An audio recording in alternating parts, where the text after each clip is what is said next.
I'm here to tell the story about how the university, in my case, Arizona State University, works with our partners in state government, local government, and with private enterprise to advance the economy of the state and our market.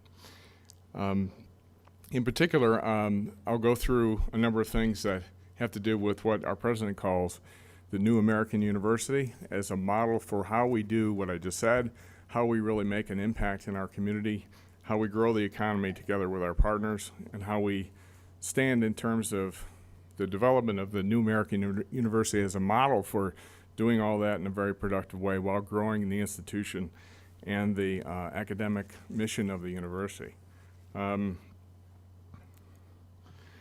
The three legs of the stool of the New American University are on the slide: excellence, access, and impact. I'll just talk about excellence and access briefly and then get into the impact side of it, which is largely what we're here to talk about today. That is the impact on our economy and our marketplace.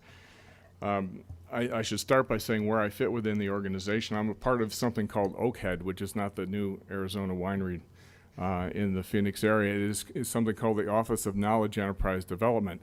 It is an umbrella organization that really includes the research organization of the university, but more than that, it includes the multidisciplinary institutes and initiatives of the university, many of which I'll highlight here today and talk about in some detail as examples of how we cut across the silos within the university, how we bring in faculty and students and programs from across the university in one place to solve a problem, to advance the economy, to bring in more research dollars in a particular area. So OCAD, or the Office of Knowledge Enterprise Development, was formed recently and led by Dr. Rick Shangraw to take charge of the entire research enterprise of the university, but also to grow those institutes and endeavors. SkySong, as Rob mentioned, is one of those initiatives that the university has been at the forefront in developing, in particular in the city of Scottsdale, in growing that economy and bringing more business to the region and to the state.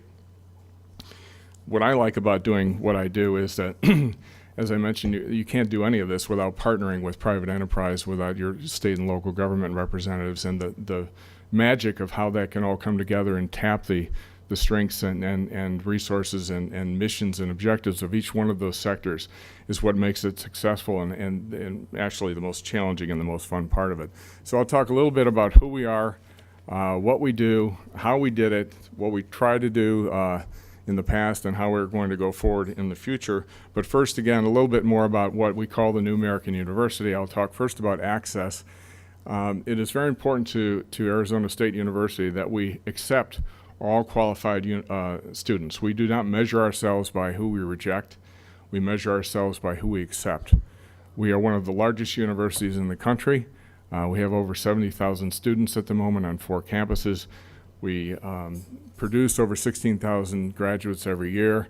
As my President Crow likes to say, we're all about excellence, access, and impact, which translates into people, ideas, and stuff. I love it when he talks academically about these things. And when I think about what we're all about, one of the major things is making sure that we bring in the most talented students we possibly can, not exclude them just to look more exclusive in the marketplace, educate them, and produce them for the development of our economy and our state. So workforce development, as was mentioned earlier today, is one of the key things that we focus on in the world of access in our model for the New American University. Most recently, we were judged as one of the top 5 universities by the Wall Street Journal in terms of the workforce development aspects of what we do, the output of our students, and how they fit into today's economy. In terms of excellence, we also have 2 features in that respect, the faculty members and the students themselves. So we don't just take everybody that walks through the door, excuse me, we take the highest quality students we possibly can. And as you can see by some of the metrics on the screen, we've been recognized for having done that. Our Barrett Honors College tops Stanford, MIT, and Duke in the number of National Merit Scholars recruited every year. 1/3 of our freshmen are in the top 10% of their class. We have more Fulbright scholars than virtually every university in the public arena. We're 6th overall, tied with Princeton and Berkeley. So you can see, and we've been judged as one of the top 100 universities in the world. So as we've built what I'm going to explain in terms of the impact side of our new American University model, we've also raised the stature of the university in the process. You can't do one without the other. We've accepted as many of the qualified students as we can, and we've built a student body and a faculty that is world-renowned. These are some of the metrics that apply to the excellence that we've built in the faculty. Pictures of our 3 Nobel laureates. To the right, we also have, as you can see in the metrics on the slide, 11 National Academy of Science members, and the rest of the data that I simply won't read. You can see what we have built over the last few years, particularly after President Crow has come in 2002. Our Nobel laureates, the picture to the right, are Edward Prescott. He's chair of our economics program at the business school at ASU, and the first ASU grown Nobel laureate. The other 2 are Ellen Ostrom. She's a research professor and shares her Nobel Memorial Prize that she gained in economic sciences last year with Oliver Williamson of the University of California, Berkeley.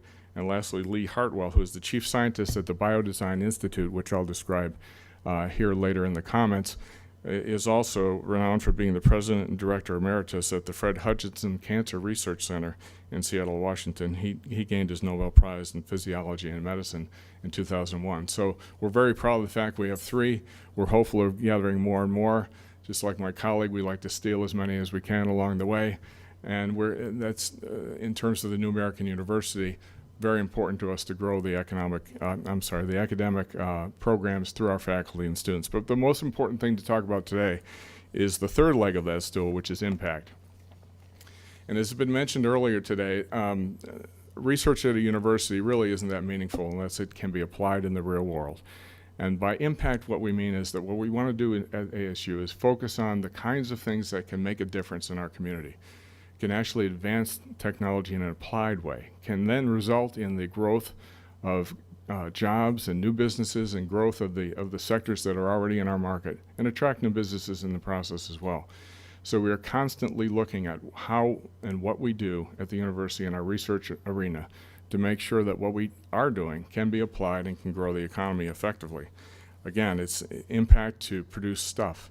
And the kinds of stuff that we're talking about today through the institutes and endeavors of the faculty members I'll profile here in a second are the kinds of things that draw upon the expertise of the university in the region so that we can look at clustered efforts of activity and presence of businesses and folks within the government sector that can look at an opportunity that Arizona has, that our market within the Phoenix market in particular has, and to find ways in which our research and our endeavors and our faculty and our investments can be made in a way that can advance that objective to grow the economy. We are all about public-private partnerships along the way, and I'll give you some case studies in that respect to show how we've invested our time and effort, how our partners have invested their time and effort and dollars to produce jobs and better the economy. So what do? The first thing that we do is we constantly look to hire faculty from the private sector. We try to find leaders who have been out there doing it, who can come to ASU to lead one of the multidisciplinary institutes and initiatives and programs that we have in some of our areas of strong suit, to make sure that we bring together people from all over the university in an interdisciplinary way. Again, to cut down through all the silos and to bring people together to work on significant challenges, to raise significant dollars, and to promote significant advancement that can be applied in the real world. What better way to do that is to bring people in who have done that throughout their experience. So Gary Dirks was hired about a year and a half ago. He was the former leader of BP Asia. He was the president and CEO of BP Asia in China, where he managed the BP operations there. He grew the organization from relatively nothing to the point at which he had 1,300 employees and $4 billion in sales. We thought that's a guy who knows how to grow a business within the energy sector, and hired Gary to come on to ASU to lead something we call Lightworks.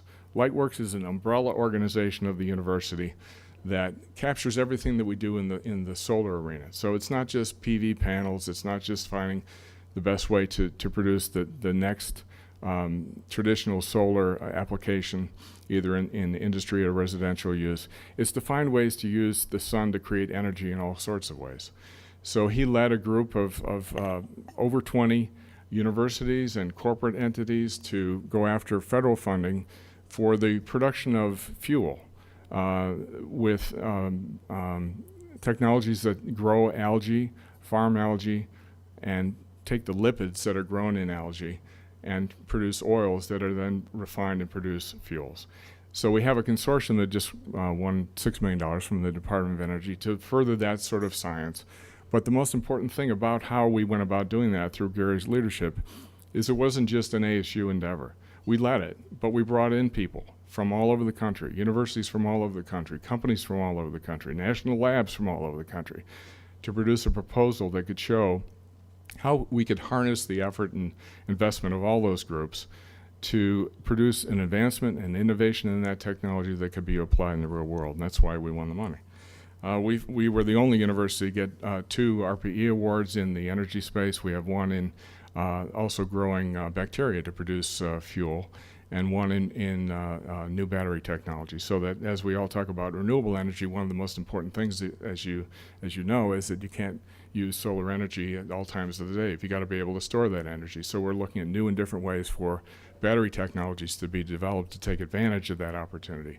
We got an RPE award in that respect as well. We couldn't have done that without a leader like Gary Dirks. Another example of how we work differently than other universities perhaps, and when work closely with private industry to produce results, is through another hire. Is Denny Cortez.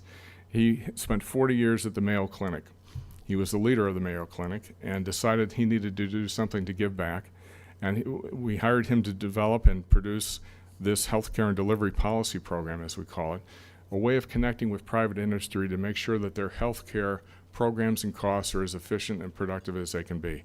So after spending 40 years with the Mayo Clinic, he is now here helping our private partners make sure that they can do their jobs better in a different way by producing a better way and approach to healthcare. And that, what they do is they look at ways in which people receive treatment and ways in which the healthcare industry is compensated for delivery of outcomes instead of simply doing every test under the sun.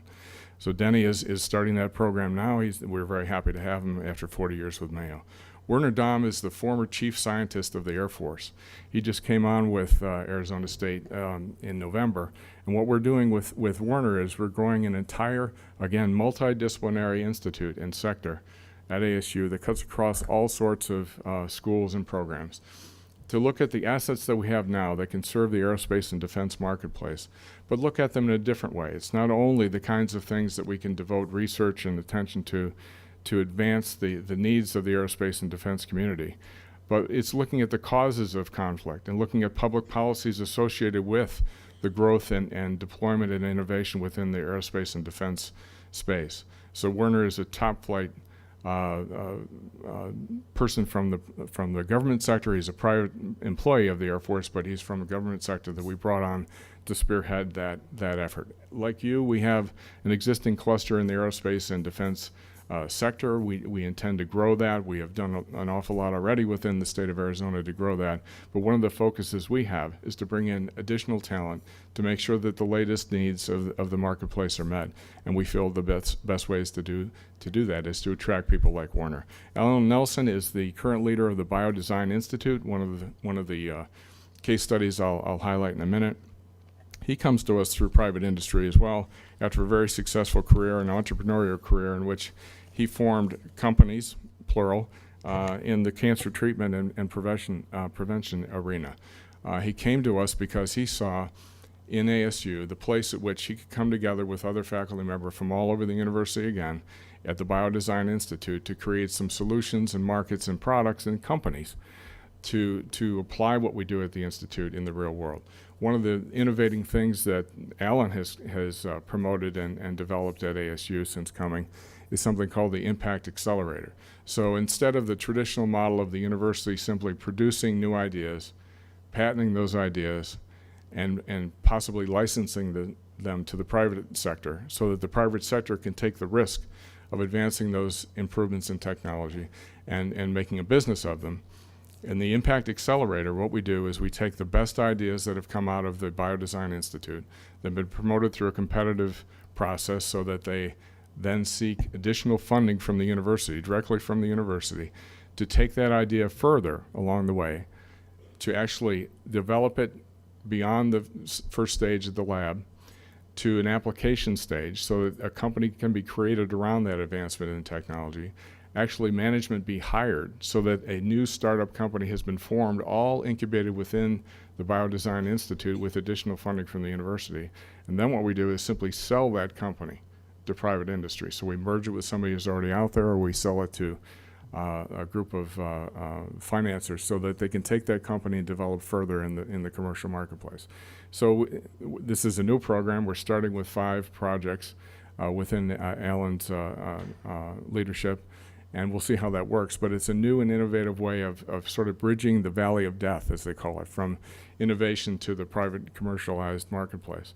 And what we want to do within the Biodesign Institute is not only do some research that has an application within the field of biosciences, but we want to create companies. We don't want to wait for somebody else to do it. We want to take the best ideas, invest more money to produce those companies and create jobs and boost the economy in the meantime.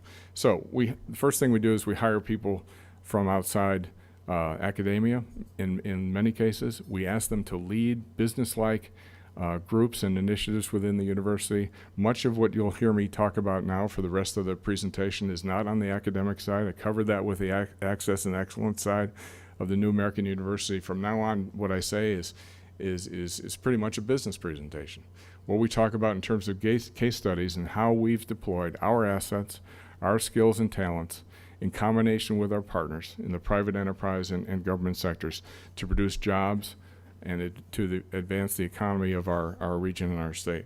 So we do that not only by hiring folks like the ones I've just mentioned, but by connecting intimately with our partners. So by that I mean we convened the folks that I've just described and others at the university, just a short profile of the kinds of people we have at ASU.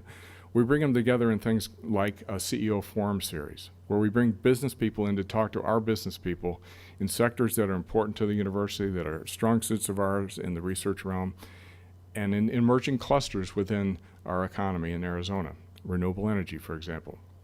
We bring them together for a day to talk about what we're doing, make sure they're aware of everything that we're doing, hear from them about their objectives, and use those connections as launching pads for further discussion, further research collaboration, or mining of interest so that we can make sure that the programs that we have at ASU are meaningful for their workforce needs. That's one way in which we connect with our partners. And another is to be really active players in how the state's policies are developed.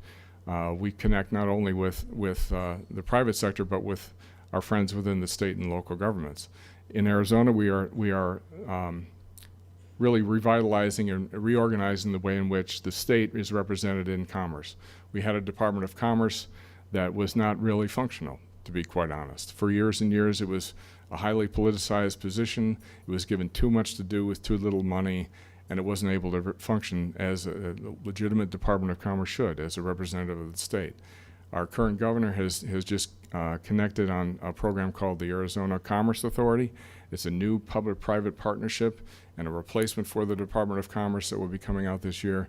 ASU has been at the forefront in helping define how those policies might be conceived of, helping to convene sectors, people from sectors in the private world and government and academia around the strategically important areas for the state for development of policies and investment in those arenas.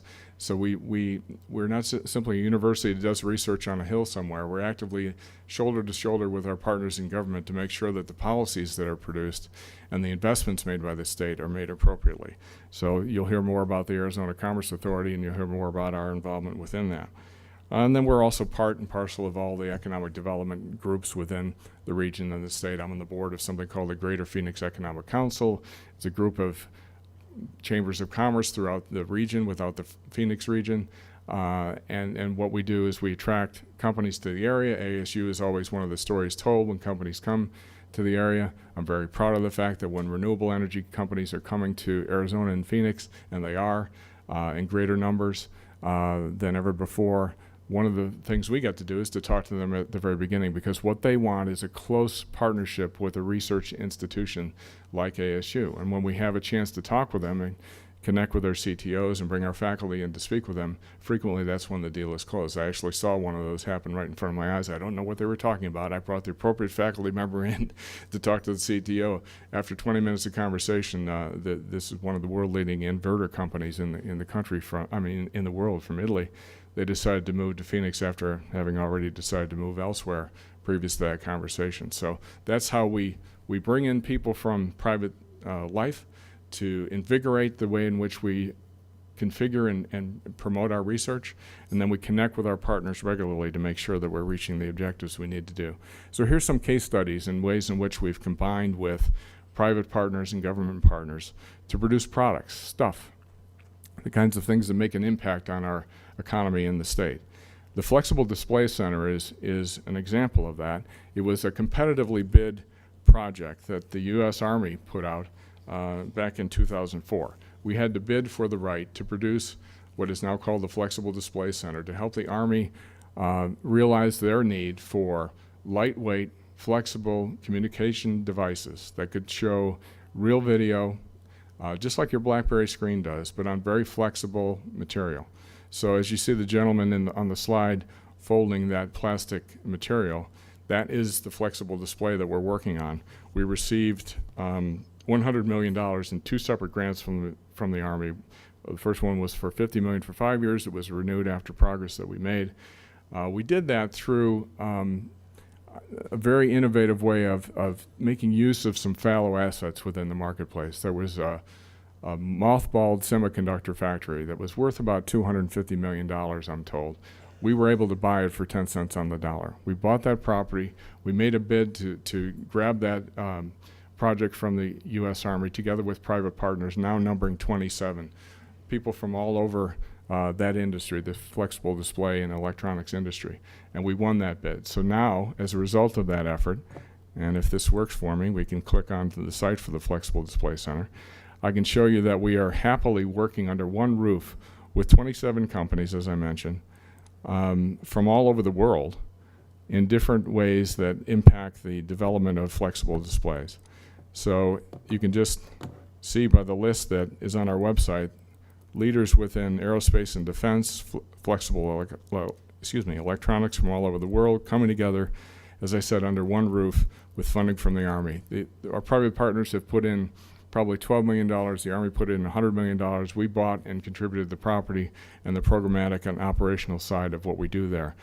One of the things that made that successful was that we've got a very productive IP policy that's associated with the Flexible Display Center. We have sort of a yours, mine, and ours IP policy associated with what goes on there. You might imagine with 27 private companies and with the university working under one roof, all of us trying to advance this technology, there's IP created all over the place. And how do you sort that out? Well, everyone joining this consortium to work here at the Flexible Display Center enters into an agreement that says it's either yours, mine, or ours. The benefit is, and so ownership is associated with who made that invention. We don't all own everything that was invented there, but we have a right to look at it and license it as we go. So that's been very productive and has helped bring people together under, as I say, one umbrella to advance that work at the Flexible Display Center. And with any luck, I can also simply turn to the next slide that will show this demonstration of the product itself, the stuff we've created there, which, as you can see, has a little bit of a beautiful army green display of a video that you'll see now. So you can see how flexible that material is. The first portion of this very short video shows that.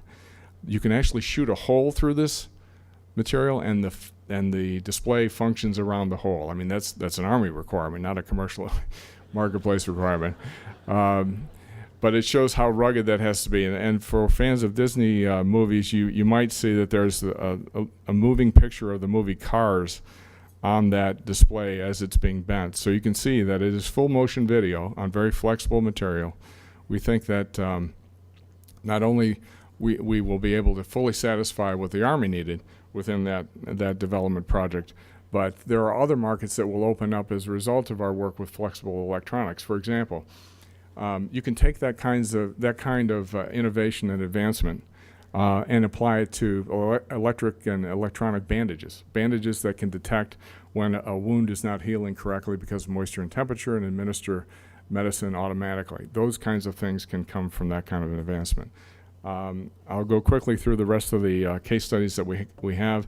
One of the ways in which we work with our government and private partners is through the advancement of development of infrastructure. We work with the city of Phoenix to bring the schools mentioned on the slide to downtown.